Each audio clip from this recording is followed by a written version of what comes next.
Welcome to my YouTube channel. If you're new here, my name is Diana Alice. If you're a returning subscriber, thank you and feel most welcome. So today, I was thinking we continue with the series on the Israelites. On the previous video we did and explained it from Exodus chapter 1 to I believe chapter 5.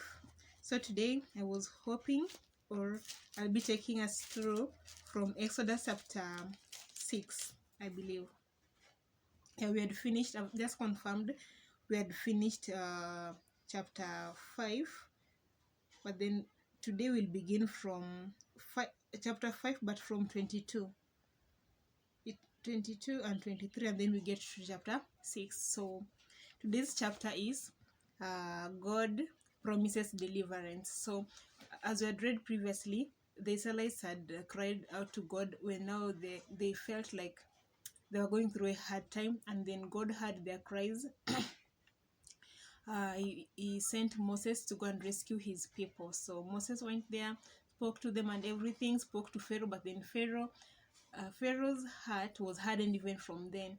He made work even more hard. Like it made it more difficult for the Israelites.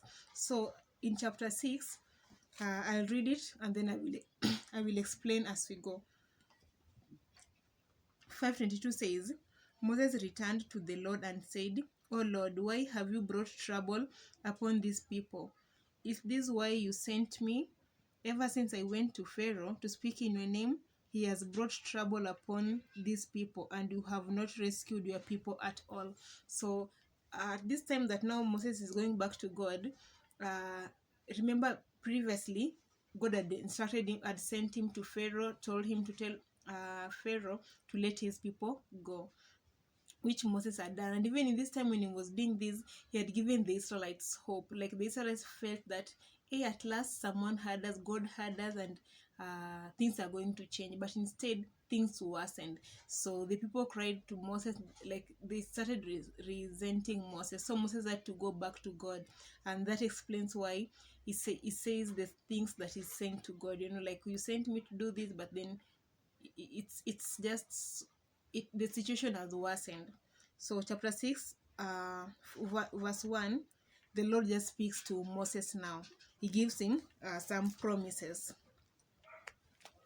If you read, it says, then the Lord said to Moses, now you will see what I will do to Pharaoh. Because of my mighty hand, he will let them go. Because of my mighty hand, he will drive them out of his country. At this time when God is saying all this, Moses doesn't have a picture. Like, he's only clinging on what God is telling him. So God said to Moses, I am the Lord. I appeared to Abraham, to Isaac, and to Jacob as God Almighty, but by my name, the Lord, I did not make myself known to them. I also established my covenant with them to give them the land of Canaan where they lived as aliens. Moreover, I have heard the groaning of the Israelites, whom the Egyptians are enslaving, and I have remembered my covenant, the covenant that he had made with the forefathers. So I don't know what was going on in the mind of Moses at this time. Like, remember previously, even before things worsened, God had spoken, and then now this other time, God speaks again. So when men of faith are being counted, Moses is supposed to be counted twice, because it takes a lot of faith to trust God on these other instructions, especially after delivering the first message and having to encounter what he encountered after that had happened. So I will skip all these chapters, but all these verses in between, but get time and read it. Chapter 9, verse 9, I mean, of chapter 6, Moses reported this to the Israelites, the things that God had spoken. Like, from chapter 6 verse 1 to 8, now God responds to Moses. He reminds him of the covenant that he had made with their forefathers, the things that he will do to the Israelites and everything. So Moses reported this to the Israelites, but they did not listen to him because of their discouragement and cruel bondage. Like, you know how you can be going through something, like ile tu kitu ingine something that you don't even understand in your life. I believe everybody at some point goes through that, and then God speaks, and at that point your heart is like, your spirit just feels so broken, ama, like you just feel downcast, you just feel discouraged, like you feel hopeless. So that is where the Israelites were. Remember, they had believed Moses the first time that Moses had brought the news to them, the news of hope to them. So at this time, when now it's come, like, remember he told them these things, then things worsened, and then it comes a second time with a message of hope again, that God is going to do this, like God is going to deliver you, God is going to do all these beautiful things to you. So at this time the Israelites were like, no, no, no, no, no, like we don't believe you. And that is why the Bible states that uh, because of their discouragement and cruel bondage, they didn't receive, like they didn't receive that which Moses, the news that Moses had brought to them. I'd love to just read for you the things that God had stressed to Moses. So we find that God had told Moses some of the things that he told the Israelites that they were not believing now. Okay, it is not been mentioned or stressed that they didn't believe it, but we've been told that at this point their hearts were so discouraged that they did not listen to now Moses. They weren't being receptive to what Moses was telling them. So God had told Moses to tell them that I will bring you out, like cause you to go out from under the yoke of the Egyptians. Secondly, God had said, I will free. Free to mean rescue, snatch out, deliver you from slaves to them, from being slaves to them, the Egyptians. I will redeem you with an outstretched arm and with mighty acts of judgment. I will take you as my own people, and I will be your God. Like this, those are some of the promises that God had told Moses to tell the Israelites. So, in between here, we just find the family records of Moses and Aaron. That one you can find a free time and read it. And then Aaron to speak for Moses. Now we're in chapter 7. Chapter 7 now, remember Moses had complained that he wasn't of good speech. So God had told him to tell Aaron to speak on his behalf. So Moses would be like God. God had told him that, like, we will be like God to these people. So when Aaron gets into the picture, now Aaron acts like the prophet. So uh, Moses, God speaks to Moses. Moses tells Aaron, and then Aaron now speaks to Pharaoh and all these people. He was like the spokesman of Moses. He spoke on behalf of Moses. So that is what is being explained in chapter 7. So also in chapter 7 we find the first plague of blood. The first three plagues, now we have the plague of blood, we have the plague of frogs in chapter 8, and the plague of gnats also still in chapter 8. These first three plagues, we realize that what was happening is that God was fighting against the gods of the Egyptians. He wanted to show both the Israelites and the Egyptians that he was stronger, like he was not even stronger, more powerful than the gods of these Egyptians. The Egyptians, we are told that they had over 1500 gods and goddesses. Like they had gods for literally everything. They had gods for fertility, gods for sun, for light, I mean, god of livestock. Like they had gods for everything. Think of it, name, like whatever you can think of, they had a god of that. That explains why they had over like 1500 gods. And this also Pharaoh considered himself like a god. So yeah, so the first three plagues, we're told that it was a battle that was between God, the God with the capital G, and the gods of the Israel. So when the first plague, which is the plague of blood, God instructs Moses on what they're supposed to do, how they're supposed to stretch. It was supposed to stretch the rod over the Nile, and then it will turn into blood. But also, after you are done that, you take your staff and stretch out your hand over the waters of Egypt, over the streams and canals, over the ponds and all the reservoirs, and they will turn to blood. But we find that after he had done that and that happened, the Egyptian magicians also did the same things by their secret arts, and Pharaoh's heart became even more hard because it was like, you're telling me about your God. A God do the same things that he can do, my magicians can also do. So this is like those are the things that made Pharaoh's heart get even more hardened. But if you read uh, the scriptures well, you'll realize that God himself had also hardened the heart of Pharaoh. But also Pharaoh seeing these other things, he himself also continued to harden his heart because he was like, why should I let these people go? They're claiming that the God is more powerful than mine, yet my magicians, these gods of this land, can also do the same things that the God of the Israelites was able to do.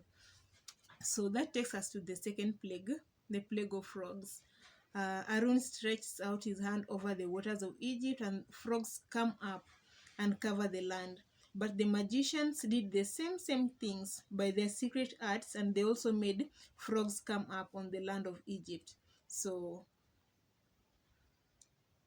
uh, a point that I think I've not mentioned in the first plague, when the rivers and the river Nile turned into blood, it reached a point that now they couldn't drink that water. So Pharaoh, the Egyptians had to dig water along the Nile so that they could drink water. Something that is also funny is, remember when the first sign that Moses had to drop his rod and it turned into a snake, the other magicians did. Moses's rod swallowed these other snakes. God trying to show Pharaoh that he is more powerful than these other gods. Then when these plagues begin, we realize that as much as the Egyptian magicians or gods were able to do these things, they didn't have the power to reverse them. Only like it is only God who will reverse them. That explains why even when this water turned into blood, they didn't have that power to reverse it, because they would have reversed it, it'd be clear water that they could drink, but they couldn't do it. That is why they had to dig along the river Nile so that they could get clean water to drink. So we get into the plague of frogs. The same thing happens. Aaron does the things that he's instructed by Moses to do. Then frogs come out from the river Nile and fills the whole land and everything. But also the gods of the Egypt were also able to do the same miracles. But then the first plague, it is not recorded whether Pharaoh told Moses to go reverse it, but now in this second one, Pharaoh summons Moses and tells them, pray to the Lord to take the frogs away from me and my people, and I will let your people go to offer sacrifices to the Lord. So at this time, these plagues are starting to get to him, but now he's being the divisive or whatever, like is deceiving akina Moses that if you pray and then hizi vitu zitolewe, I will let you go so that you can go and worship your God out there, which he lied. In his heart he knew very well he was not going to do that because of the benefits that they were getting from the Israelites. So Moses did as Pharaoh said. Moses said to Pharaoh, I leave to you the honor of setting the time for me to pray for you and your officials and your people, that you and your houses may be rid of the frogs, except for those that remain in the Nile. Then Pharaoh gave him the time. He told him tomorrow. So the next day, Moses went back, honored this time that Pharaoh had set for him. He prayed to God. God reversed it, and the frogs were normal. So we get to the third one now, the plague of gnats. God instructs again Moses to go strike the dust. Stretch out your staff, strike the dust of the ground, and throughout the land of Egypt the dust will become gnats. Like you can imagine everywhere that was covered in the ground or dust in a turn into gnats. So you can just imagine like how numerous the gnats were. And the gnats, from what I've learned, the things like they're these small insects that gets to bite people. So uh, the interesting part is in verse 18 of it. We're in chapter 8. 18 says, but when the magicians tried to produce nuts by their secret arts, they could not, and the nuts were on men and animals. So for the first time, these gods are not able to replicate, or like they can't do the same miracle or sign or whatever that God had done. The first one they were able to do when he turned water into nini blood. They were able to do that. The second one they were able to do, but now on this third one, the gods could not. Like it was just beyond them. They tried, they could not. So the magician said to Pharaoh, "This is the finger of God." But Pharaoh's heart was hard and he would not listen, just as God had said. Like at this time, even the gods themselves, now these are his gods, are telling him that where things have reached, sasa hapa, it is hard. Like this must surely be the finger of God. What I also found funny there is that like these gods acknowledge that there was an overall God. Like they knew of that other God, because you can't speak of a God that you don't know. They were like, this is the finger of God. But Pharaoh's heart was hardened, because remember he had over 1,500 gods. So he was like, okay, these are just incompetent gods. I still have these other gods. Also, the Israelites were like the people who made like the economy of the Egyptians would have collapsed if they were to leave, because remember they were the ones who offered the labor. It was free labor, because remember they had hosted them, they had given them, they were living in Goshen, where the previous Pharaoh had given them that place to settle in when Joseph was still alive. So they were getting free labor. So that is why was doing very, very well, because the Egyptians also were numerous. They were very, very many. So we get to the plague of flies. I don't know if there's any interesting thing that I'm missing out here that I've not mentioned. So the battle is still continuing. God is still trying, like God is using all these things that is happening to show these people that he is God. And it's not even like, the more they're getting into the plagues, the worse it's getting. So the fourth plague is the plague of flies. Moses gets instructed to do the same things that he had done before, like you're stretching his staff. If you send swarms of flies on you and your officials and your people and into your houses. Now from this fourth one, these things were only affecting now the Egyptians alone. Like where the Egyptians were, these things were not affecting them. When the flies now came, they only went to the Egyptians' pekao. So God says that, but on that day I will deal differently with the land of Goshen. Like in the land of Goshen is where the Israelites were living. Where my people live, no swarms of flies will be there, so that you will know that I, the Lord, am in this land. Now that is God speaking. He wants to show the Egyptians that he is God, and as the God of the Israelites, he is protecting them. Now at this juncture, now even the Israelites are starting to see the benefits of being fought for by God, because this time they're going to see God doing these powerful things and it's not affecting them. So at least there's strength, there's hope, because they're seeing God now moving in a way that they've never known God in, and they can also see the cover of God on them, like that protection. These things are happening and it's not affecting them in their tents or in their dwelling place. So, and the Lord did this, and dense swarms of flies poured into Pharaoh's palace and into the house of his officials, and throughout Egypt the land was ruined by the flies. Pharaoh comes again with his usual lies. And this time Pharaoh just a very funny human. Like, it's very very funny.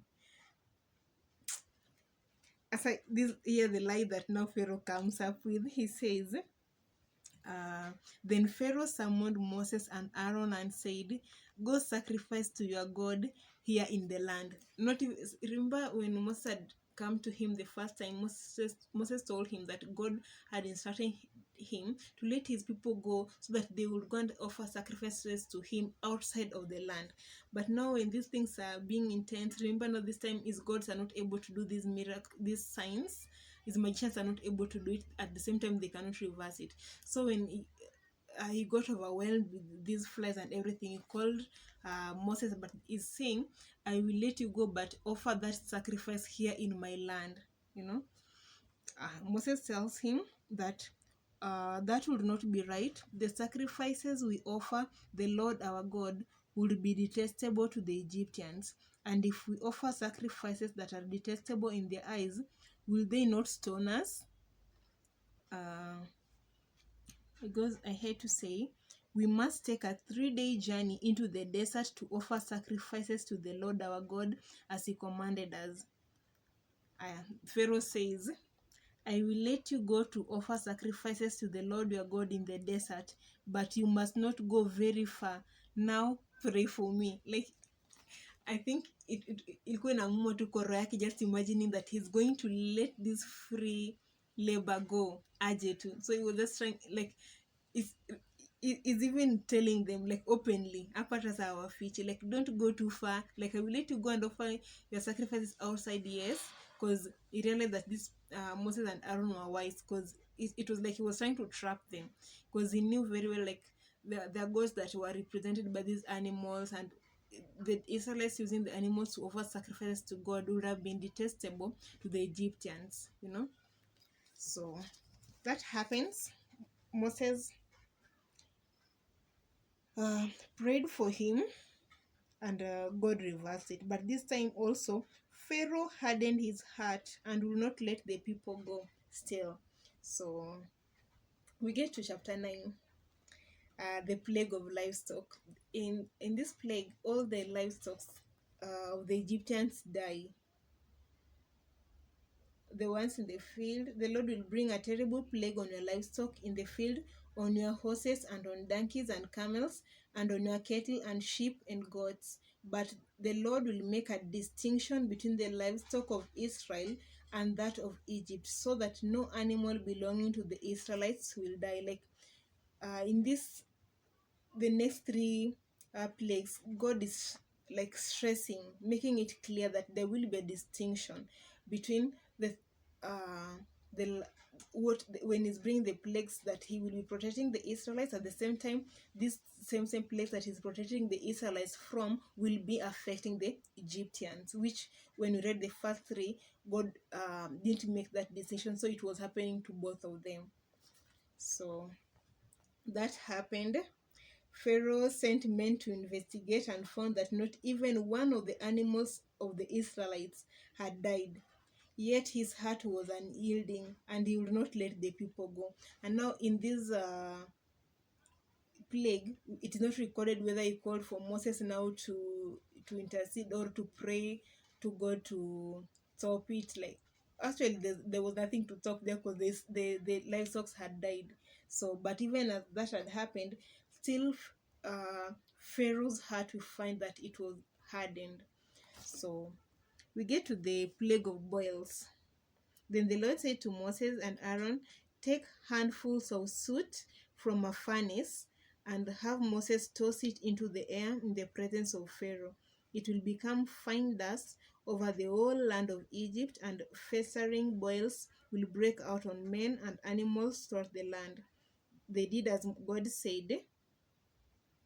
Then chapter 11, verse 11, sorry, it is recorded that the magicians could not stand before Moses because of the boils that were on them and on the Egyptians. But the Lord hardened Pharaoh's heart, and he would not listen to Moses and Aaron, just as the Lord had said to Moses. So in this next plague, the plague of boils, you find that in this one it is recorded that God hardened his heart. So I believe that maybe this no, it's not recorded. This is just me assuming that maybe at this point when the boils had covered the skins and everything, Pharaoh was almost like he would have easily let them go, because something that affects your body is different from something that affects something that surrounds you, you know.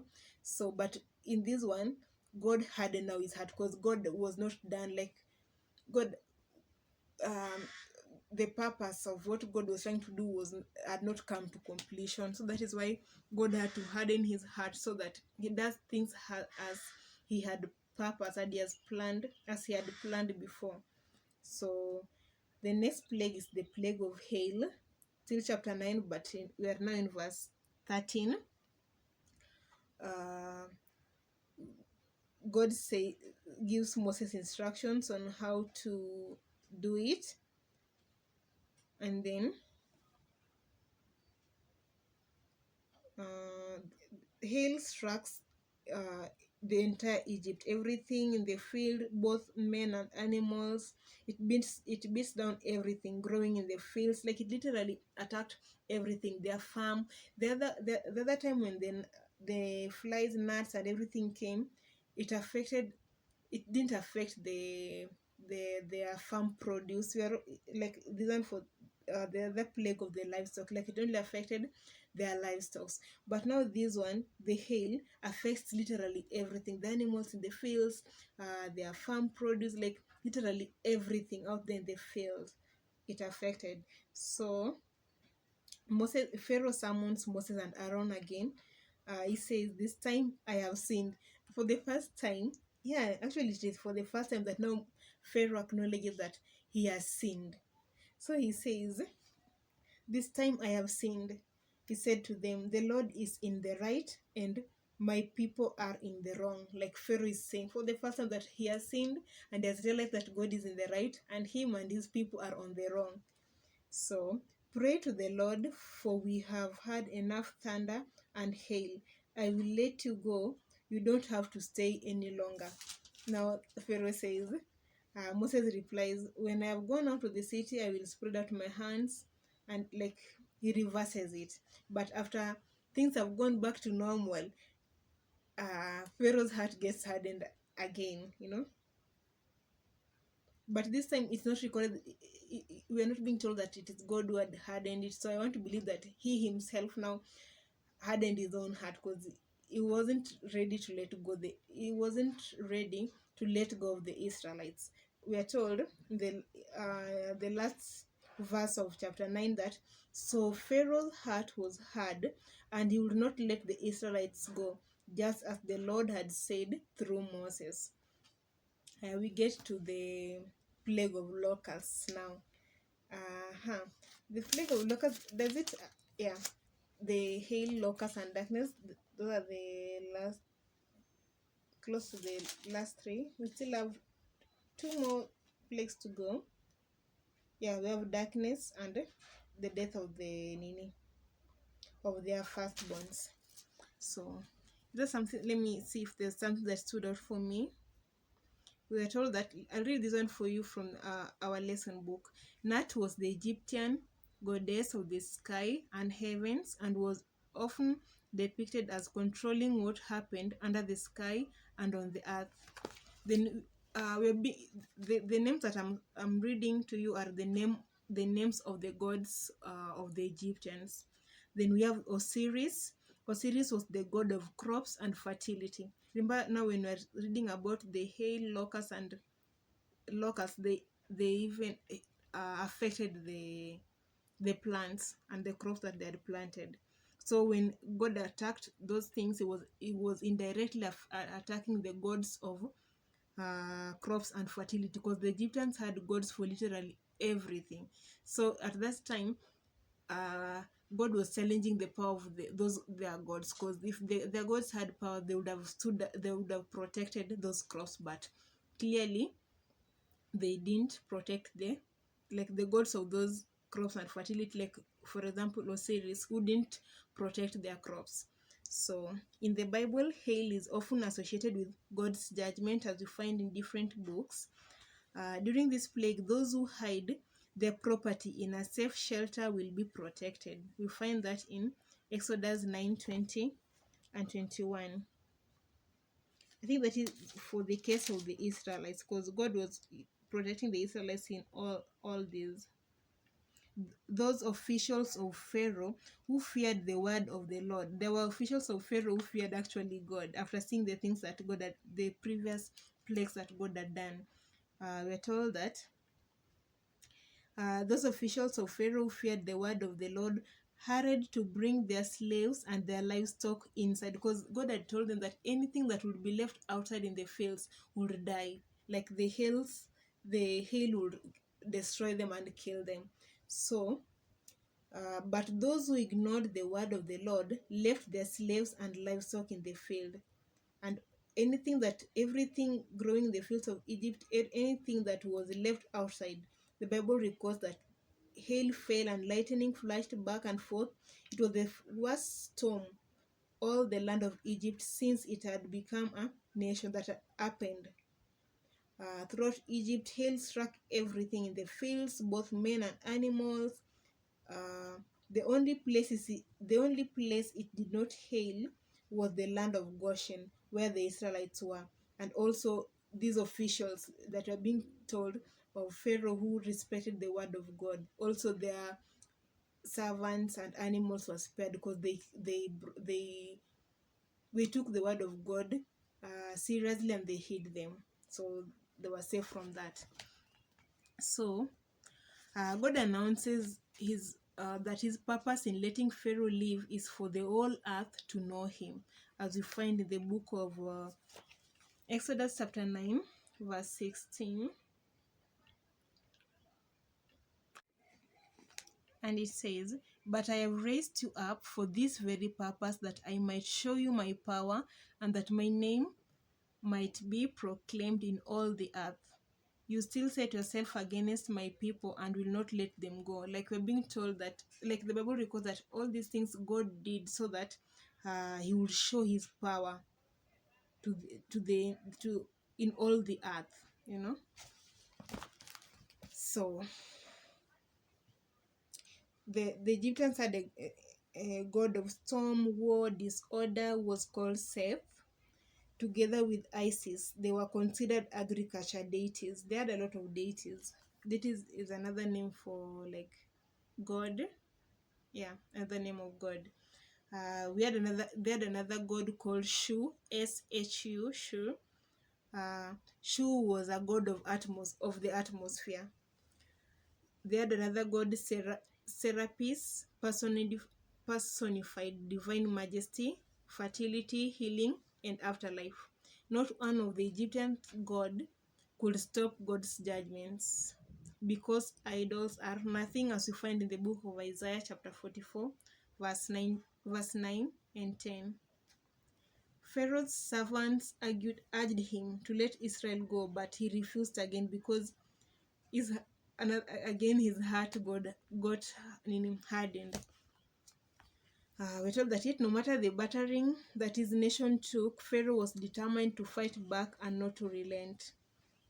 Though we don't know his deeper motives, at some point it could have become purely a pride thing, because he was not ready to let his people know that he had concealed defeat. So probably it would have been a pride thing. How long shall this man be a snare to us? Let the men go, that they may serve the Lord their God. Do you not yet know that Egypt is destroyed? These now are his people telling him in Exodus chapter 10, verse 7. During the plagues of the locusts now, Pharaoh's officials said to him, "How long will this man be a snare to us?" They're talking about Moses, because to them they could only see God through Moses. So the officials are telling Pharaoh, "Do you not yet realize that Egypt is ruined?" Because remember, these plagues were directly affecting their livestock, their farms, their water. Like the land was literally being destroyed. But then Pharaoh's heart was just hardened. Like, yeah, only it was gonna happen. I don't know. Like, I don't know if maybe he saw it, but he just didn't feel it. So yeah, that is what happened. So I think um, I'll just end it there so that the other next plagues we talk about it in the next video. So we will be remaining with the plague of darkness, and the last plague, which is the plague of the firstborn of the firstborn. Not really specified whether it was the firstborn sons or I guess it's just the firstborns of all the Egyptians would die. Yeah, we will get to see how that went, and what now softened Pharaoh's heart, because we know eventually that he let them go. So I will start the next video from there, the last two plagues, and then take it to the point now that they get to the wilderness and the everything that follows outside of that. So I don't know if there's anything I'm leaving out that I should.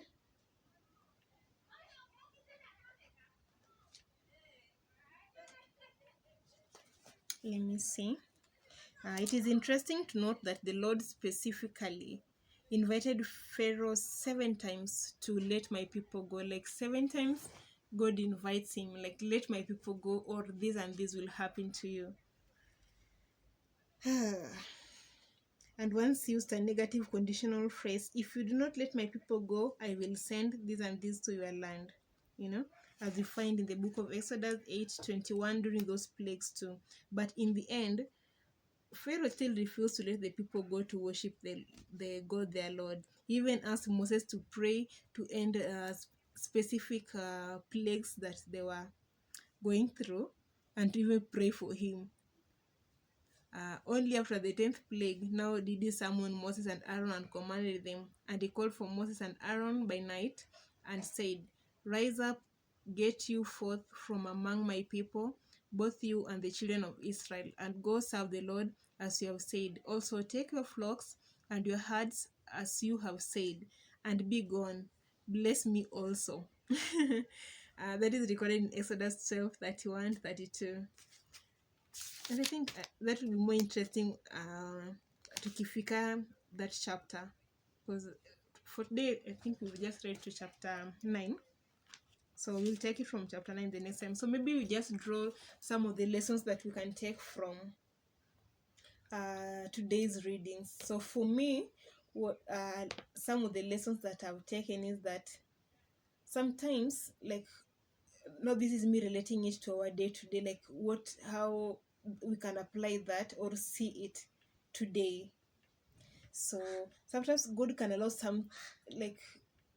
God can use us to, like Pharaoh. There's some who God can use, like Pharaoh. So unaweza ona like someone's heart is hardened, and it's not even by choice. Like, it could be God intentionally hardening that person's heart so that a purpose of him can be fulfilled. That is one thing that I'm learning from today's teaching. Another thing that I'm learning is that we should not be quick to judge what God is doing, because when I brought it from chapter 6, when now Moses is bringing these news back to the Israelites, and at this point they're just discouraged. They just feel betrayed. Actually, they feel like God had lied to them and all that, but they didn't see the bigger picture. Just because we can't see the big picture, we should be quick to conclude that God is not being for us and all that. Like, let us just believe. How the Bible says that God is good. Like, even when we can't see your goodness in that moment, just let us just trust that he is good, and ultimately we will be able to see. We just learn to be patient. We just learn to be still to just be still and see what it is that God is doing. So yeah, that is a lesson that I'm picking from this. Another lesson that I'm picking is that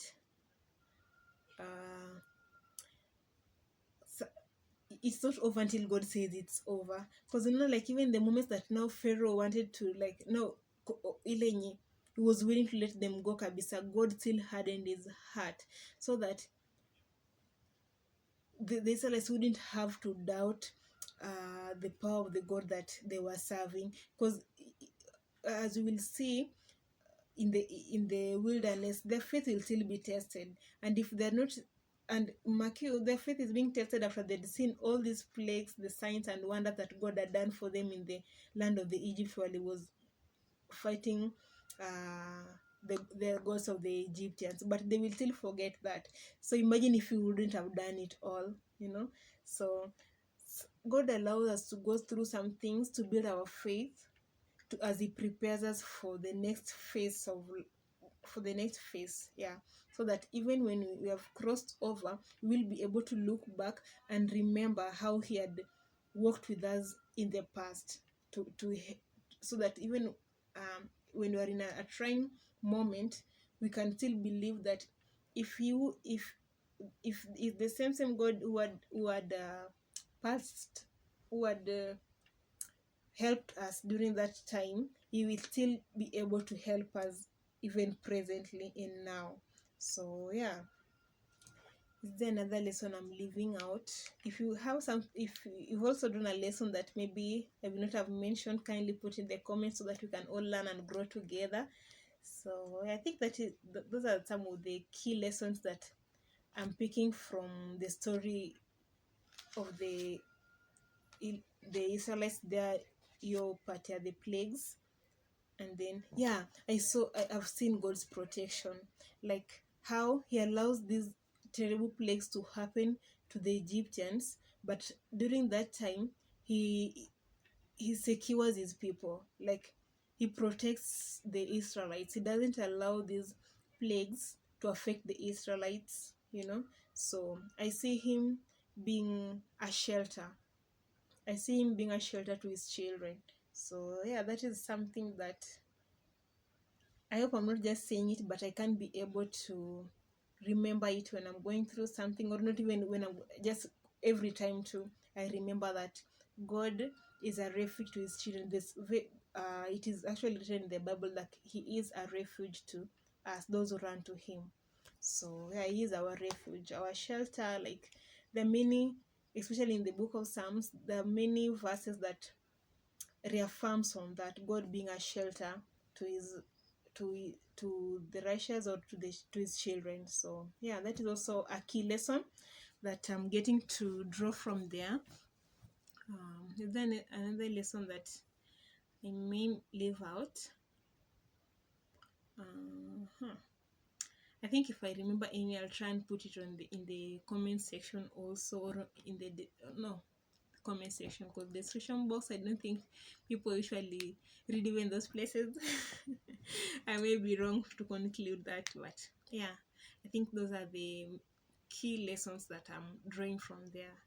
Like there is, like, yes, there are these gods and they can do things that to the eyes might be pleasing or whatever, but ultimately our like God, the God of heaven, the creator of heaven and earth, is more powerful than all these gods. So one thing I also learn again is that these gods exist. Like we should not assume that these gods don't exist. They exist, and that is why these other people might choose to worship them. But God just wanted us also to know that as much as these gods exist, he is more powerful than these ones. That is why he even allowed Moses' rod to swallow all these other gods. Like he's just trying to show us how much powerful he is. Because this is one thing that some people, you know, the people even doesn't believe that the devil exists. Like there are people who don't believe that the devil exists, and that is a lie. Like the devil literally exists. The devil exists, you know. So yeah, don't be fooled. The devil is real, just like God is also real. So these gods also exist.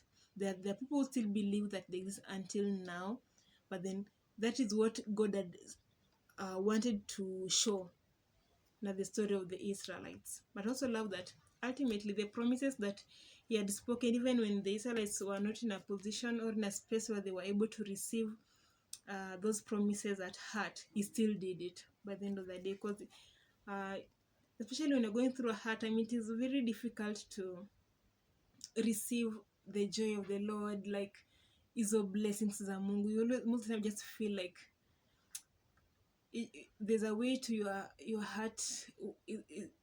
It's not easy for one to be in that space of receiving when you're almost losing hope. So I love that when God has spoken that he will do that for you, he does it regardless of whether your heart posture is there. He will do it. That is how I've understood it, because that is what the story actually, when you read the entire story, you see that everything that he had said, you're rescuing them, bringing them to their land, and in as much as this generation, they did get to go there, but their descendants reached the promised land just as God had said. So yeah, so see you in the next video, or the next series of the Israelites, which it might be this maybe next Saturday, because as I'm shooting this, it's Saturday today.